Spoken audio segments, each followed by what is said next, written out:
Како се вика мајмунчето и лејет во другите земји? Знакот кој го користиме речиси секојдневно во Албанија се нарекува полжав. Од друга страна во Данска и Шведска тој се преведува како слонова сурла. Во Грција и на Кипар називот за него е патка, а во Унгарија е црв.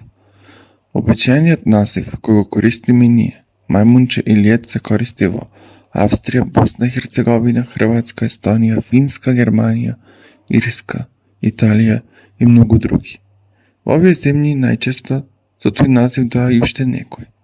Например, во Австралија знакот се нарекува мајмун пајак, во Белгија, Германија и Луксембург мајмунско опавче, во Финска се нарекува и мачкино опавче. Во Словачка знакот се нарекува вртена харинга, во Русија пес. Полжавот е присутен и во Италија, Белорусија и Украина, освен Албанија. Називот лудо А е во Србија, Црна Гора и понекогаш во Босна и Херцеговина.